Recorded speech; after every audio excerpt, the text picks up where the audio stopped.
Boa noite a você que acessa a TV GZ. Está começando mais um programa Uma Pitada de Política. Hoje no meu bloco eu vou entrevistar o Ivan Cáceres, que é consultor em políticas públicas da área da saúde, trabalha na Câmara dos Vereadores de São Paulo. A gente vai bater um papo a respeito da gestão da área de saúde aqui na cidade, os desafios para o futuro, né, nesse tema. Então já vamos começar já perguntando para o nosso convidado sobre a CPI dos planos de saúde que está acontecendo na Câmara dos Vereadores. Você tem mais detalhes? Como é que está o andamento? Primeiramente, boa noite, William. Boa noite àqueles que acessam a TV GZ. Agradeço a oportunidade de estar aqui. Bom, em relação à CPI dos planos de saúde, você tem hoje, notório isso, né? Uma série de reclamações dos segurados em relação aos planos de saúde. Essa queixa se resume praticamente à falta de cobertura. A hora que o paciente mais precisa, o plano de saúde não dá cobertura ou então protela determinados procedimentos. E aqueles que pagam um plano de saúde com preço mais acessível, na hora de ser encaminhado para um procedimento de maior complexidade, ele encontra dificuldades. Um exemplo é na área oncológica. Então, esses usuários de plano de saúde têm encontrado sérias dificuldades. Tá? A falta de cobertura na hora que mais se precisa. Ou então a negativa da realização de determinados procedimentos. Tá? Hoje, na Câmara Municipal de São Paulo, que está se debatendo na CPI, é a questão da Unimed. Você tem a Unimed paulistana, você sabe disso, São Paulo toda já sabe disso. Ela sofreu uma intervenção por parte da Agência Nacional de Saúde Suplementar, agora no início de setembro, para que ela comercializasse a carteira de segurados com outras seguradoras. Ou seja, ela sofreu uma intervenção por parte da ANS. Então está realmente uma situação bastante difícil, são cerca de 740 mil pessoas.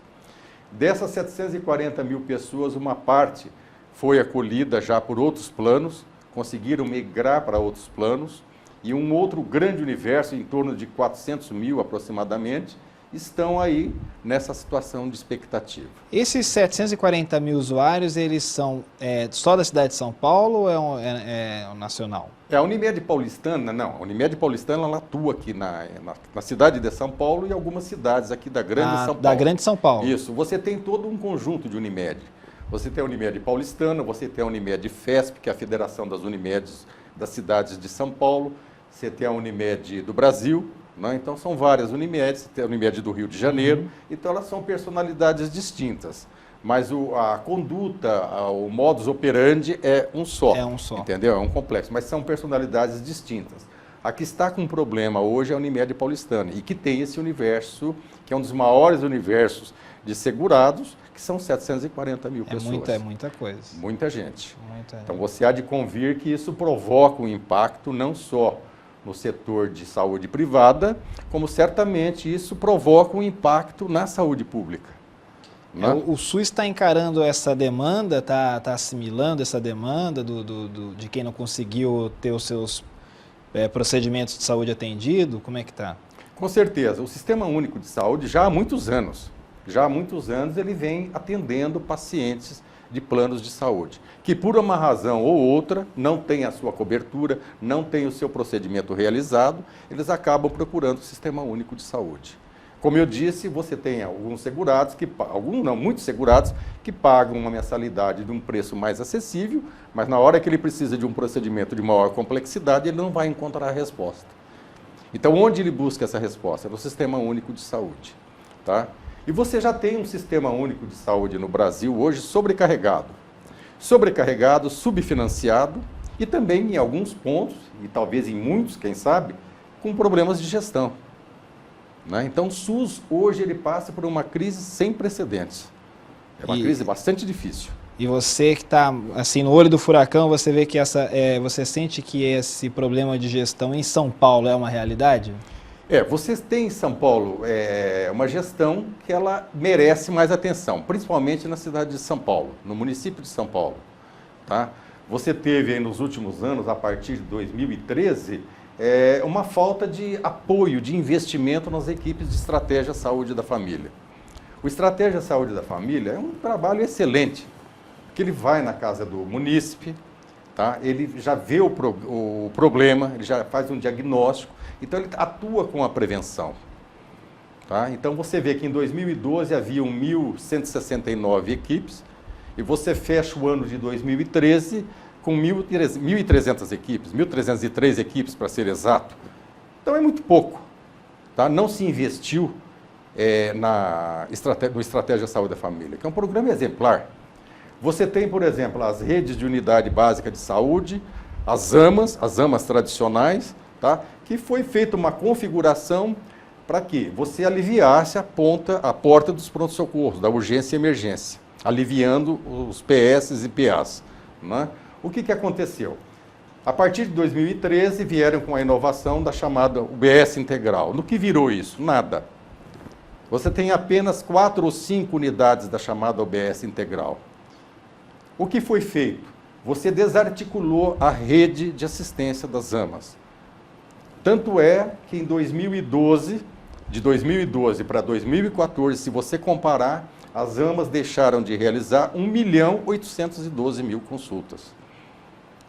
Isso do Sistema Único de Saúde. Então, as AMAs do município de São Paulo deixaram de realizar 1.812.000 consultas. Para onde foram esses pacientes? Não sei.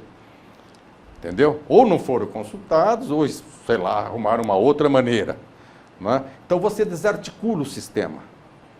Tanto que o secretário, mudou o secretário, né? Agora já é um novo secretário de saúde no município de São Paulo, e parece-me que se fala agora em uma UBS integrada às AMAs. Então, um modelo que deu certo, não tem por que mexer.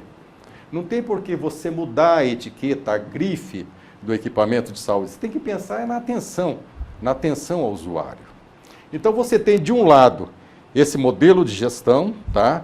Que não prioriza o trabalho preventivo, que é a Estratégia Saúde da Família, que desarticula uma rede de assistência como as AMAs, numa configuração que estava dando resultado, né? E você tem uma sobrecarga oriunda dos planos de saúde, tá? Que não tem a cobertura. E o que agrava todo esse problema, William, é a falta de financiamento adequado para o Sistema Único de Saúde. Essa falta de financiamento, você acha que a falta de financiamento e a falta de gestão é o argumento central, por exemplo, da questão da Santa Casa, essa crise institucional que a Santa Casa passa? Não tenha dúvida. A situação da Santa Casa é um caso bastante particular. É uma instituição centenária, você tem ali um conjunto de pessoas com saber adquirido, isso é notório, né? Os serviços que a Santa Casa prestou à sociedade, não só da capital de São Paulo, como vem gente do interior todo e de outros estados, inclusive, que recorrem à Santa Casa de São Paulo. Então, é uma instituição tradicional, com saber acumulado, com profissionais extremamente competentes. Obviamente que houve, sim, um problema de gestão, isso não tenho dúvidas, né? Agora, você tem aí uma crise séria de subfinanciamento. Se você for olhar a tabela SUS, a tabela de procedimentos que o Sistema Único de Saúde paga hoje para determinados procedimentos, é uma coisa absurda. É ridículo o valor. Tem procedimentos que se pagam 20, 30 reais. Entendeu? Então, você não tem como gerenciar um equipamento de saúde de uma maneira adequada se você tem uma tabela absolutamente fora da realidade. Que já é deficitária, já gera, o atendimento já gera déficit. Então déficit. é urgente que se faça, que se discuta a saúde no Brasil com seriedade. Rever essa tabela SUS, entendeu? Rever a situação do profissional que atua na rede pública de saúde. Tanto do profissional médico como do profissional da saúde de um modo geral, enfermeiros, técnicos de enfermagem, enfim, todo o corpo auxiliar.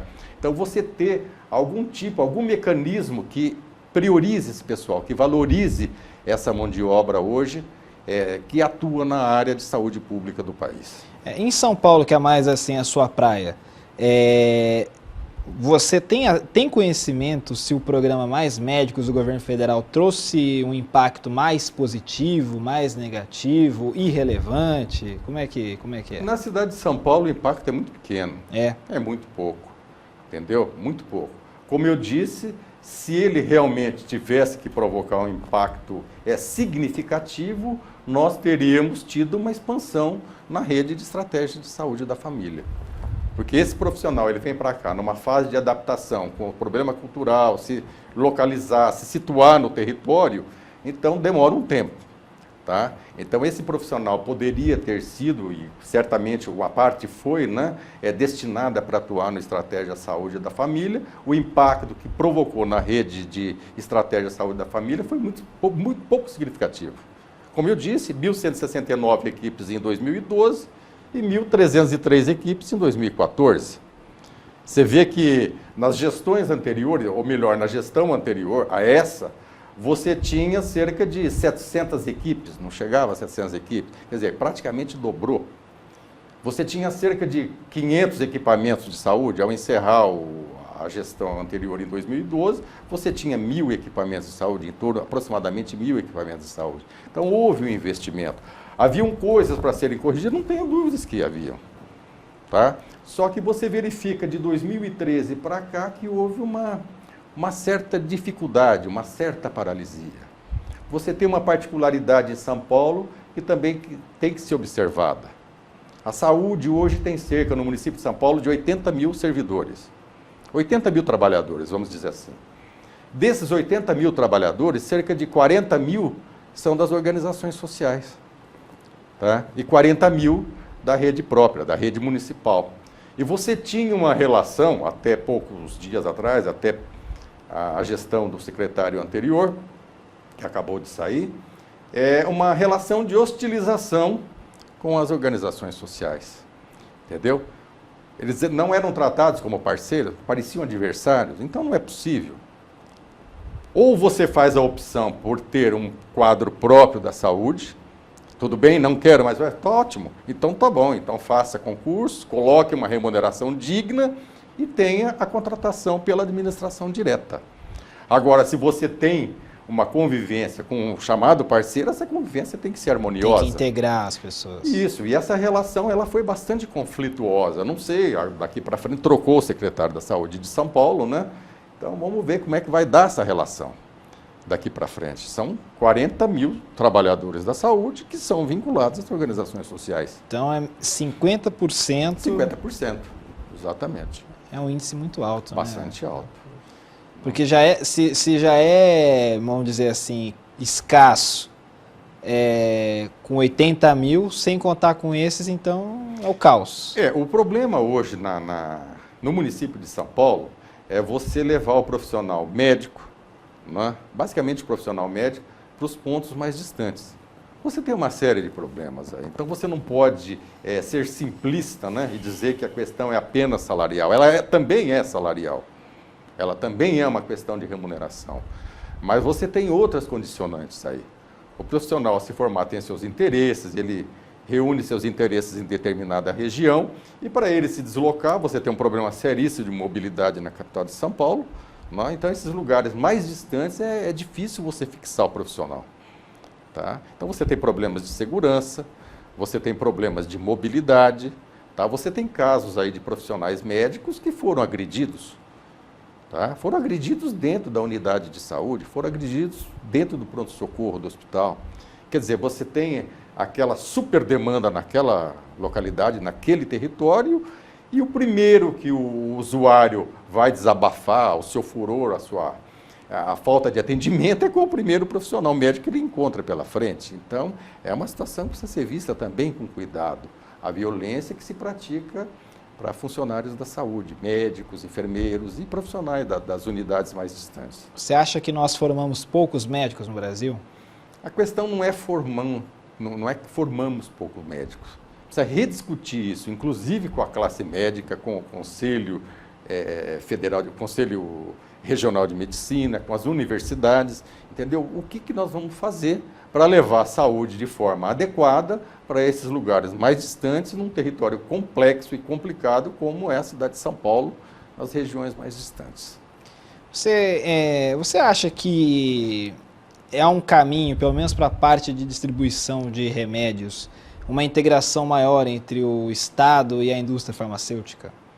Olha, o Estado hoje ele já produz, ele tem um laboratório, uma indústria, né, farmacêutica, a FURP, né, já produz medicamentos que compõem a cesta básica de medicamentos, isso auxilia muito, isso dilui bastante o custo, né? E você vê, pelo volume de compra que tanto o Estado de São Paulo faz, quanto o município de São Paulo faz, ele tem uma margem para poder negociar sobre o valor do preço desses medicamentos, pelo volume que se consome, né? Então, eu acho que aí dá para fazer um trabalho adequado, entendeu? Nessa área de medicamentos, teve problema de falta de medicamentos na rede municipal no início dessa gestão, mas esse problema parece que está, pelo menos, solucionado, né? Alguma coisa pontual aqui ou lá surge, né? Mas houve um problema no começo, né? Acho que problema de licitação, renovação de contratos, essas questões aí, mas parece que foi essa área de medicamentos está satisfatória. Tá. É um pouco fora do tom, mas acabou que convencionou dizer e mencionar por aí, até em algumas propagandas eleitorais e tal, a importância de São Paulo ter clínicas veterinárias gratuitas e na verdade, o Instituto Zoonoses já faz algum tipo de trabalho para prevenção. Você acha que isso está na agenda prioritária da cidade, com os recursos que temos, ou isso é mais são ilusões? Não, não é. Você tem hoje toda uma cultura, as pessoas são apegadas aos seus animais, né? Tanto é que esses hospitais, chamados hospitais veterinários para animais, são para pessoas comprovadamente sem recursos, né? Aquelas que não podem se socorrer de uma clínica veterinária. Então, ele não é aberto de uma forma indistinta, entendeu? Então, a pessoa comprovadamente que não tem condições de levar o seu animalzinho de estimação, né, ele recorre àquele hospital. É um ponto positivo, tá? Porque você vê uma criança, você vê uma família, independente da situação econômica, né, da situação financeira da pessoa, ela tem apego ao seu animal de estimação, entendeu? E o volume de recursos que se aplica ali, se você for ver dentro do universo, é pouco, sabe? Ele é significativo, mas é alguma coisa que também está levando alento para... Gera um benefício. Isso, milhares de pessoas que têm apego ao seu animal de estimação. Isso é positivo. Ivan, eu quero agradecer a sua presença aqui, nosso tempo já estourou. E quero encerrar o programa agradecendo aos nossos parceiros que fazem com que o programa seja possível realizá-lo. Agradecer a camisaria Rafi do Shopping Cidade de São Paulo e agradecer o pessoal da Embeleze Santa Cecília que cuida do visual dos apresentadores. Muito obrigado, boa noite, até terça.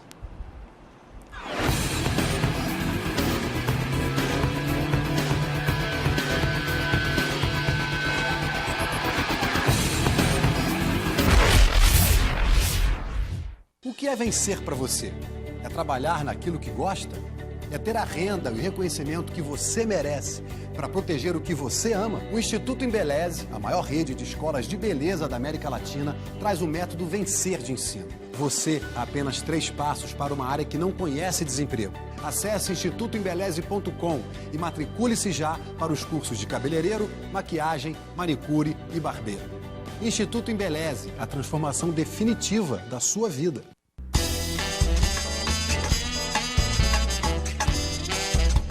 Olá, eu sou Amanda Pereira. Quarta-feira, às 19 horas, ao vivo, aqui na TV GZ, nós temos um encontro marcado. É o nosso Happy Hour, o nosso programa Atualidade TV, com um olhar para a mulher contemporânea, atual, múltipla, ou para você que quer entender um pouquinho mais essa mulher.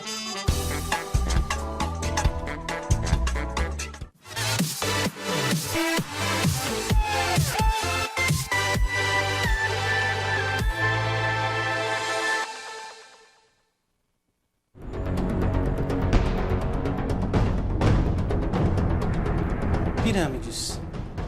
Quem as construiu? Atlântida, você acredita? OVNIs, UFOs, vida alienígena, estes e muitos outros mistérios você vai ver aqui conosco no programa Os Arquivos X. Eu aguardo você.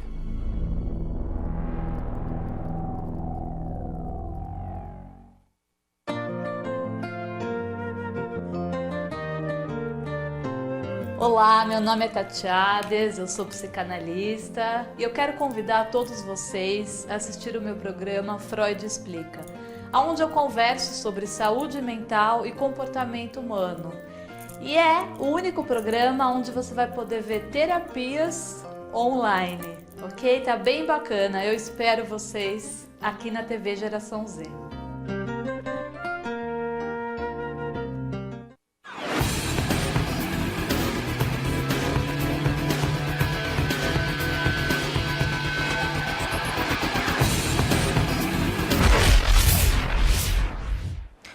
Boa noite, Estrela Carina, apresentando o programa Pitada de Política. Nós vamos conversar essa noite com o assessor especial da Assembleia Legislativa, que vai nos explicar como funciona o dia a dia, o trabalho dele, a função dele e o que ele atende à sociedade nesse cargo. Boa noite. Boa noite.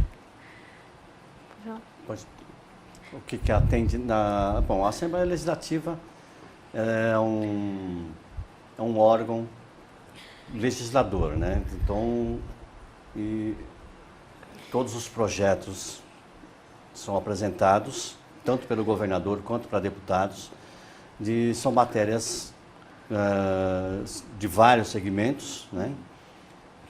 Que são trazidos ou por comunidades, ONGs, em forma de projeto e entrega a algum deputado que o apresenta na Assembleia Legislativa.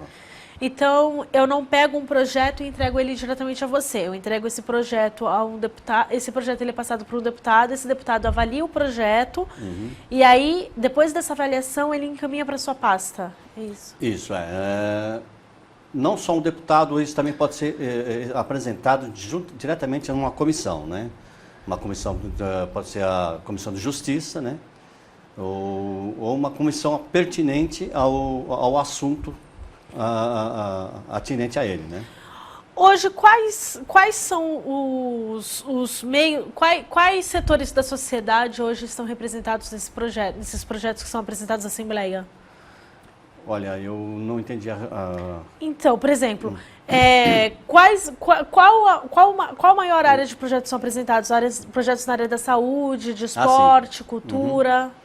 São apresentados projetos na área de esporte, saúde, educação, segurança, né? E cada um deles, ao entrar na Assembleia Legislativa, ou o deputado apresenta diretamente, ou o governador, ou o Tribunal de Justiça.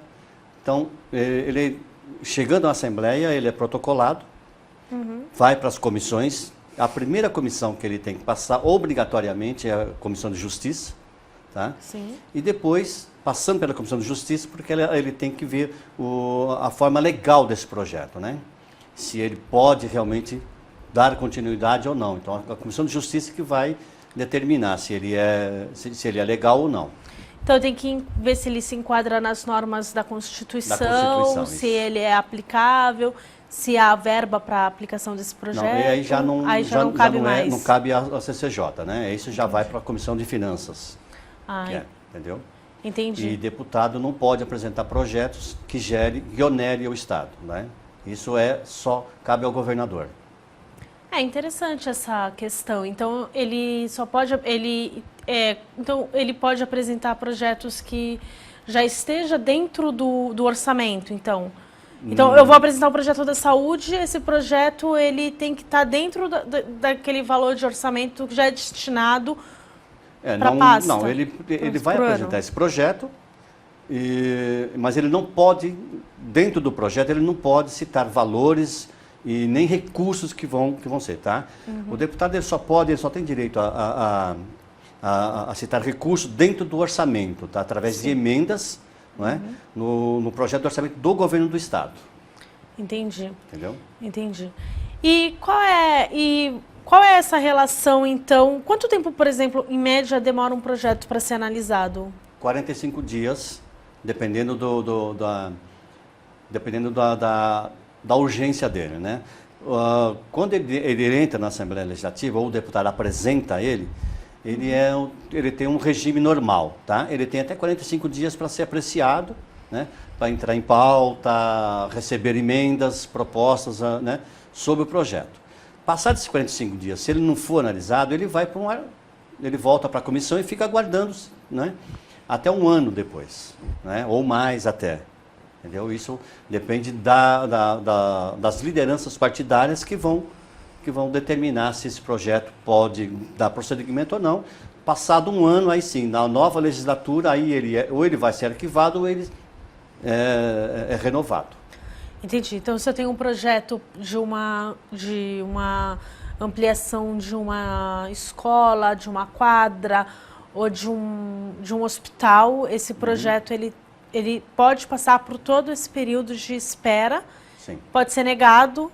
Sem Se dúvida. ele é negado, ele pode voltar para a fila ou não? Ele tem que entrar para um novo processo? Se ele for rejeitado, ele vai para o arquivo direto, tá?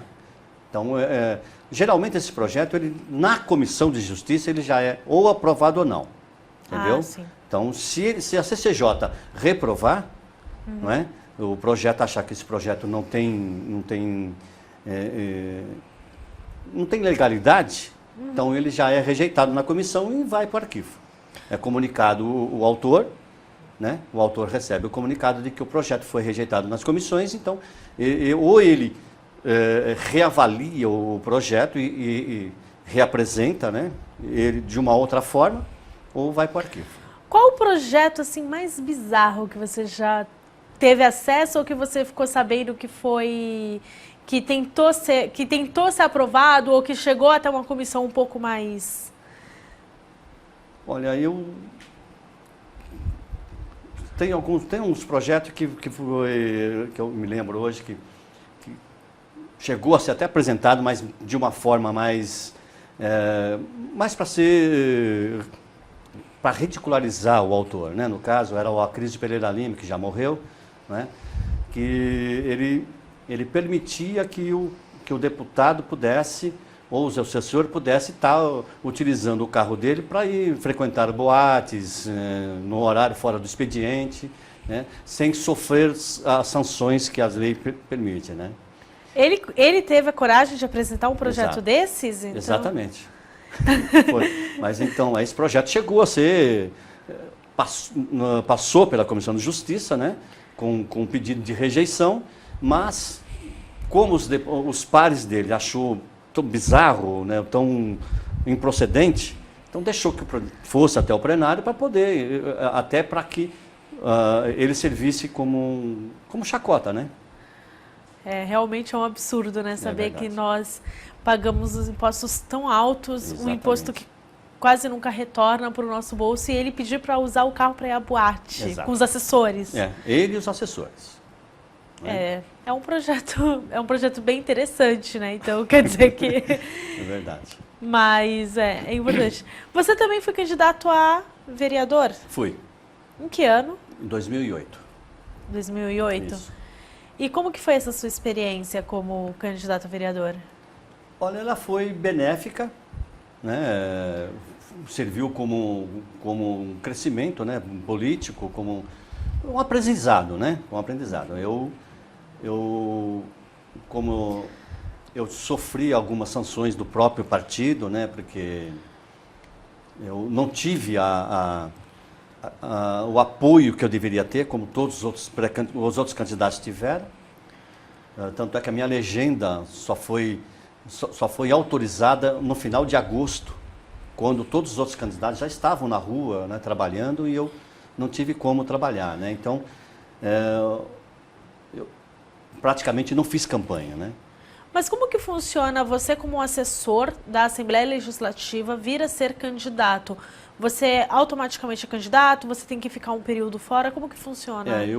O funcionário público ele tem que se afastar 6 meses antes, né? Das eleições, né? Então, quando ele tem a pré-candidatura aprovada pelo partido e registrada no Tribunal Regional Eleitoral, então, a partir daí, ele tem que pedir o afastamento da Assembleia Legislativa ou do cargo público, não seja qual for ele, né? Qual for o órgão do governo, mas ele tem que se afastar. E como que você colocou que você não teve apoio do partido? Por quê? Por que você não teve esse apoio do partido? Qual a porque situação? eu era assessor do Walter Feldman, e o Walter era do PSDB, e o Walter passou a apoiar o Kassab e não o Geraldo Alckmin, que era o candidato do PSDB. E como assessor do Walter, e como eu sou um dos fundadores do partido, houve-se a impressão de que eu estaria junto com o Walter, portanto, apoiando o Kassab e não o Geraldo Alckmin. Então, a cúpula do partido, né, o diretório, a executiva do partido achou por bem, então, dar uma segurada na minha pré-candidatura. Então não foi um problema. Então a questão que você passou não foi uma questão do partido não concordar com o que você pretendia apresentar, e sim uma questão política interna, pessoal sua. Você tinha um amigo que você trabalhava com ele, que você tinha o apoio desse conhecido, e o partido achou que não era prudente, então por isso... Exatamente. Mas você foi boicotado ou foi uma questão mesmo de... Sim, fui. Só não te apoiamos, mas pode continuar? Não. Eu fui apoiado. Tanto é que o meu número só saiu em final de agosto, né? Então isso já é um boicote, né? E fora os outros apoios que eu não tive, né? Só fui ter depois, quando o próprio Geraldo entrou para me defender, né? Quando ele percebeu que realmente o que estava acontecendo não era real, então... mas já era tarde, né, para a minha campanha. Então houve uma comissão que analisou o seu processo pessoal. Isso. Então depois disso não houve... Então você conseguiu ajustar a sua questão partidária. Hoje, como é que você está hoje dentro do partido? Muito bem, graças a Deus. Agora eu estou bem, eu tenho apoio, inclusive, do governador, né? E a executiva do PSDB, então quer dizer, está bem melhor do que foi em 2008. Então mudou a executiva ou mudou a visão do partido? Mudou a visão. Mudou a visão do partido? Mudou a visão. Entendi. Entende? Então hoje você acha que... você acha então que a questão dos rachas internos do seu partido, provavelmente ele não vai acontecer esse ano? Eu acredito que sim. Acredito que não vai acontecer. O partido se ajustou, né? Não vai haver prévia... Já foi um pré-candidato de consenso? Então... Houve uma reunião da executiva e esse prazo vai ser até novembro, tá? Então, está aberto, inclusive, a inscrição de novos pré-candidatos, né, para prefeito. E até novembro, então, eles podem estar se inscrevendo e depois vamos para a eleição interna. Mas quem realmente gostaria de ser e tinha força e poder político para vir a ser... já se inscreveu e já retirou, né, a candidatura e já entraram no acordo. Se houver, seria um novo candidato, talvez não com tanta força. Não, ainda não. Acho que os dois pré-candidatos que já se inscreveram, que foram os primeiros a se inscreverem, que é o André Matarazzo e o João Dória, eles continuam pré, não é? Então está aberto para outros que quiserem, entendeu? Porque nós temos aí o deputado federal Ricardo Trípoli, que é um pré-candidato também. Temos o próprio presidente da Assembleia Legislativa, o Fernando Capês, que também é um dos possíveis pré-candidatos, né? Que pode vir a se inscrever para participar.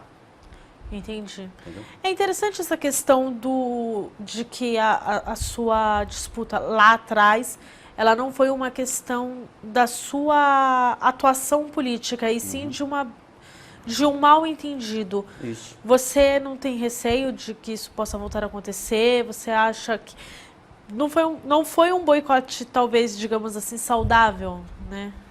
Sem dúvida, tá? Eu não tenho esse receio hoje, né? Porque nós já conversamos bastante, né? Nós tivemos em todas as reuniões dessa nova executiva, né? E eu sinto que, dessa vez, eu tenho um apoio total de toda a executiva do partido. Que bom. E qual é a sua região que você mora? Zona Norte, Vila Maria. Zona Norte. E quais são qual é a necessidade que você sente na Vila Maria hoje? Olha, a necessidade da Vila Maria o que falta muito ali é segurança, né? Segurança e o atendimento básico à saúde, né? Que hoje está muito acéfalo. Entendi. Segurança está faltando, acho que é geral, no Brasil, né? No Brasil inteiro, mas é muito... eu sinto hoje que a Vila Maria, não só a Vila Maria, ela está um pouco abandonada pela segurança, né?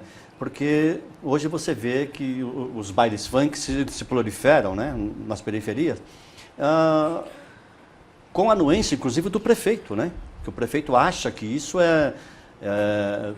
essa festa que eles fazem é cultura, né? E às vezes a própria polícia fica de mãos amarradas porque ela não pode reprimir porque tem uma autorização da prefeitura, né? Mas, sim, pode falar. Então, mas isso causa o quê? Isso causa porque as pessoas não estão ali só para se divertir, não é? Se fosse só para divertir, tudo bem, isso poderia ser uma questão de cultura. Mas as pessoas vão para lá para praticar outros atos, né? São atos com drogas, eles invadem casas, entendeu? Então, a partir daí, deixa de ser cultura, passa a ser problema de segurança pública, né? Mas não seria o caso de, por exemplo, de montar lá na Vila Maria centros e espaços para que esses jovens possam ter as suas festas, possam fazer as suas atividades noturnas sem incomodar a população? Olha, o espaço público tem, não é? Para que seja feito isso, não é? Nós temos o espaço, temos o Clube Escolas, né? Tem o Tomás Mazzoni, que é um espaço grande, que daria muito bem para ser feito esse tipo de festa, né? Nós temos o AMB, que poderia ser utilizado para isso, né? Mas falta vontade política, né? Do poder municipal.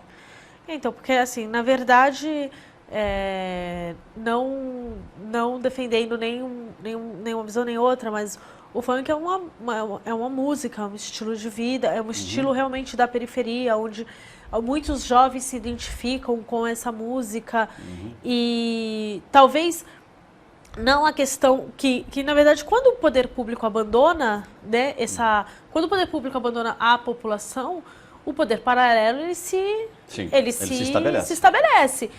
Né? Não há espaço ao vácuo em absolutamente nada, né? Se o seu espaço está vazio, ele é preenchido por vento. Então, talvez uma proposta em torno de valorizar e de deixar espaços noturnos abertos e não somente abrir esses espaços que ficam abertos durante o dia, mas que não ficam abertos durante a noite, colocar centros de apoio, de fomento à cultura. Sim. Eu tenho uma ideia, inclusive, que eu, inclusive, até passei para algumas pessoas, né? No caso, falta esse tipo de coisa. Existem os locais para isso, mas falta o quê? Falta um conjunto de reuniões com o poder público, com segurança pública, para que a gente pudesse estar otimizando essas festas sem que ela pudesse estar causando esses prejuízos à população, não é? Utilizando esses espaços que já existentes, você não precisaria estar criando esses espaços, porque eles já existem, né? Isso precisa conversar mais também, né? A gente precisa se reunir mais, precisamos estar pessoas da Secretaria de Segurança Pública com o governo municipal, né? E procurando, né, um meio mais adequado para isso. Entendi. Realmente, quando a gente fala em segurança, quando a gente fala do apoio ao jovem, fica um pouco restrito a... Sempre, infelizmente, o governo abandona esse jovem e o poder público e nós, como cidadãos, a gente acaba sempre voltando a culpabilizar esse jovem, né? Isso é muito triste. É muito triste, sem dúvida e tal, né? Então é exatamente por causa disso que eu acho, tá? Essa falta de aproximação, entendeu? Por exemplo, eu sou da opinião, eu até... Se eu for eleito, seria um dos meus projetos, fazendo com que a subprefeitura se aproximasse mais nos bairros, tá? Porque a subprefeitura hoje ela é um órgão da prefeitura, exatamente para estar ali.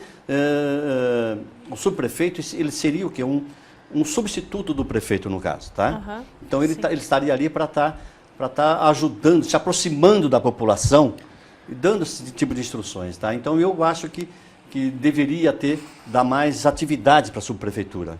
A subprefeitura, por exemplo, a subprefeitura poderia ter ali um órgão, por exemplo, do Poupa Tempo, não é?